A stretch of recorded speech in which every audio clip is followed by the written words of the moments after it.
मेरी try spina foodies, आज मैं बनाऊंगी मशरूम की सब्जी।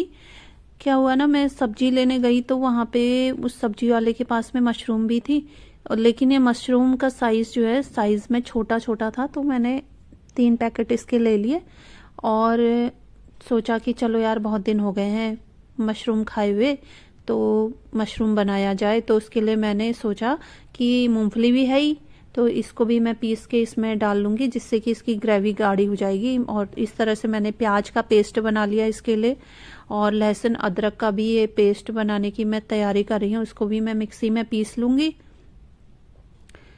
और उसके बाद इसका भी मैं पेस्ट तैयार कर लूँगी, क्योंकि पहले अगर मसाले तैयार कर लेना तो उससे फिर खाना बनाने में जल्दी रहता है, आसानी हो जाती है। तो इसका भी मैंने ये पेस्ट तैयार कर लिया है। अब इसके बाद मैं मूंगफली का पेस्ट तैयार कर लूँगी, ये तैयार हो गया है। और इसके साथ ही मैं टमाटर और हरी मिर्ची भी साथ साथ पीस लूँगी, तो ये भी तैयार हो गया है। अब मैं आज तेल डाल के बनाऊँगी इसको, और तेल भी मैंने डाल दिया है इसमें, और थोड़ी सी इसमें खड़े मसाले के नाम पे मैंने काली मिर्ची डाल दी है। अब इसमें मैं भून लूँगी प्याज, और ये प्याज को मैं अच्छे से ज़रा भून लेती हूँ। ये भुन जाएगा तो इसके बाद इसमें लहसुन अदरक का पेस्ट डाल देंगे। तो बस ये थोड़ी ही देर में भुन जाएगा, क्योंकि इसका पानी लगभग सूख चुका है। अब इसमें लहसुन अदरक का पेस्ट डाल दिया मैंने, और इसके बाद इसमें मैंने ये डाल दिया है मूंगफली का पेस्ट, साथ में हल्दी, और ये आ गया टमाटर और मिर्ची इसी में है, तो इसलिए मिर्ची नहीं डालूंगी इसमें मैं। ये बन चुका है, देखो ग्रेवी इतनी गाढ़ी हो गई है। अब मैं इसमें मशरूम डाल देती हूँ, और इसके साथ ही मैं इसमें मटर भी डाल दूंगी। सभी मशरूम डाल दिया है, और ये आ गई हमारी मटर, और ये आ गया नमक। उसके बाद जब मैंने इसको चलाया ना, और जब ये थोड़ा इसमें उबलने लगा, तो मुझे लगा ये जो मशरूम है ये उसमें गुम होने लगा, क्योंकि साइज़ में छोटा था ना। तो फिर मैंने कहा यार ये तो फिर मज़ा नहीं आएगा, खाली ग्रेवी ग्रेवी लगेगी और ये मशरूम ढूंढने पड़ेंगे।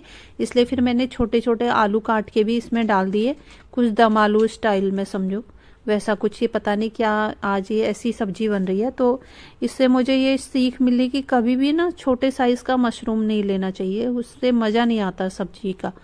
क्योंकि आप जब सब्जी खाते हैं तो वो एक तो वैसे ही सिकुड़ जाता है ना मशरूम पकाने के बाद, तो फिर उसको ढूंढते रहो। तो इतना छोटा मटर के दाने जैसा इतना छोटा इसका साइज़ हो गया था खाने में जब मैं खा रही थी इसको। तो इसलिए आइंदा से बड़ा मशरूम ही लूँगी मैं। और जब तक वो उबल रहा है मैं इधर ये धनिया काट लेती हूँ। धनिया भी मैं खूब ढेर सारा काट ले रही हूँ। मुझे धनिया अच्छा लगता है सब्जी में ना, ये स्वाद बढ़ा देता है ज़रा। तो ये बारीक बारीक ये धनिया मैं काट लूँगी। इधर ये कुकर में भी अब सीटी आने को तैयार है, ये भी जल्द ही पक जाएगा। और ये देखिए पक के ये इस तरह से तैयार हुआ। तो आप लोग खुद देख लो, अगर मैंने इसमें आलू नहीं डाले होते ना तो खाली ग्रेवी ग्रेवी ये नज़र आता। अब मैं इसमें डाल दूंगी धनिया, और इसको अच्छे से इसके साथ में मिक्स कर लूँगी, और इसको मैं खाऊंगी रोटी के साथ में। तो इसलिए साथ में मैं इस फटाफट से रोटी भी बना लेती हूँ।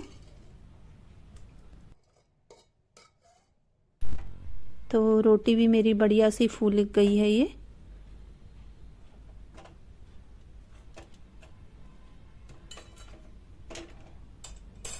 ये मेरी रोटी तैयार है, और मैं इसको खाऊंगी।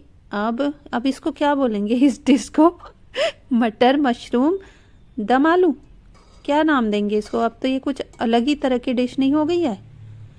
तो इसलिए आप लोग बताना इसका क्या नाम रखे इस तरह का, अगर कभी बनाना पड़ गया तो इसके साथ में इसे मैं खाऊंगी। तो मैं तो इंजॉय कर रही हूँ मटर मशरूम और साथ में दम आलू रोटी के साथ में, और आप लोग इस वीडियो को इंजॉय कीजिए। ओके, तो मिलते हैं अगले वीडियो में। Bye bye, take care you all of you. और हाँ, सब्सक्राइब करना ना भूलें।